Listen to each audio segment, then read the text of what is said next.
Kwa hiyo ndivyo ilivyo. Sasa mara nyingi sana unapokuwa sio muombaji, ni lazima utambue ya kwamba ulimwengu wa roho wa shetani ambao utakuwa ukifanya vita zidi yako. Sana sana shetani hana shida sana na mtu ambaye ni wa kwake. Na kusema mtu ni wa kwake nadhani inaeleweka, mtu ambaye hajaokoka. Hapa nazungumza juu ya habari ya wokovu. Kwa sababu mtu aliyeokoka anatoa tamko ya kwamba yeye sio mali ya shetani, yeye ni mali ya Mungu. Period.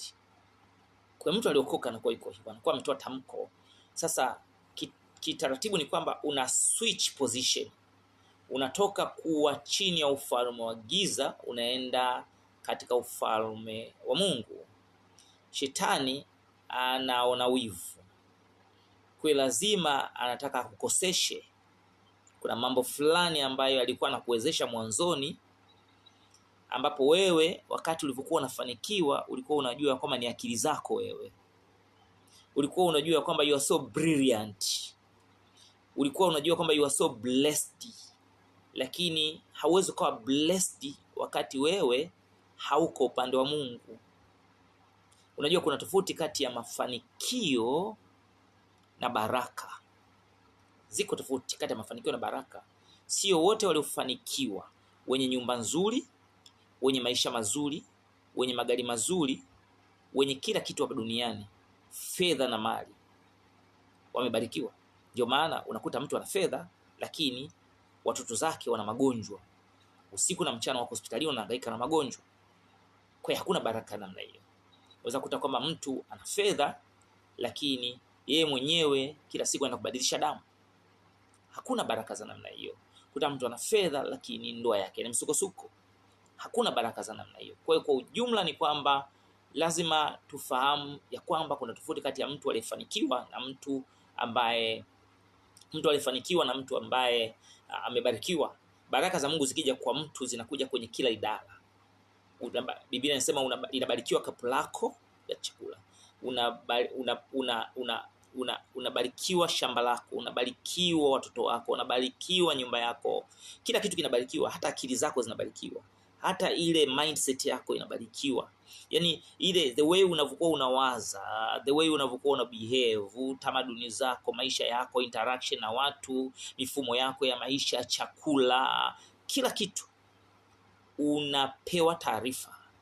Iki usile, iki kula, ikifanya, kile usifanye, pombe usitumie, fanya hivi, fanya vile.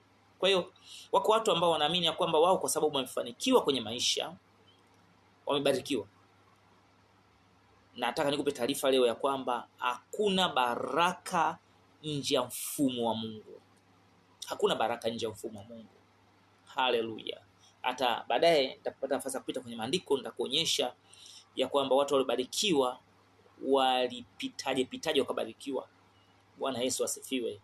Haleluya. Haleluya. Kwa hiyo ukiona kwamba haujawahi okoka, haujawahi kiri kwamba Yesu ni Bwana na haujawahi kata shauri kwamba mimi nimeokoka, basi wewe una uhakika ya kwamba wewe, neno hili ni gumu sana nataka niongea, kwamba wewe ni mali ya shetani. Automatically you belong to the devil. Yaani wewe unaishi ndani ya mfumo wa shetani. Na ukiishi katika mfumo wa shetani kwa sababu wewe ni wa kwake, shetani hana shida na wewe. Utaendelea kuona mafanikio yakija kwako. Kama ni fedha zitakuja, kama ni magari utaendesha, kama mali utafanya, lakini wachawi watakutesa, baraka zipo, unazaa watoto, unashangaa kichwani hamna kitu. Yaani tu weka zako ni kulipa tuition, unahangaika, ni kwa sababu ya kwamba baraka haziko na wewe. Kwa njia pekee ya kuweza kupata baraka zilizo za kweli ni kwa wewe kuamua kuokoka, kuamua kusema kwamba mimi sasa ninaacha dhambi, ninaishi maisha ya haki, maisha ya utauwa, ninataka kuwa mtu wa haki, mtu ambaye nitamuishi Kristo. Basi hapo ndipo unapata kuwa na uwezo wa kuishi katika ulimwengu huu, lakini una uwezo wa kuingia kwenye ulimwengu wa roho ukachota baraka zote zikakujilia. Bwana Yesu asifiwe.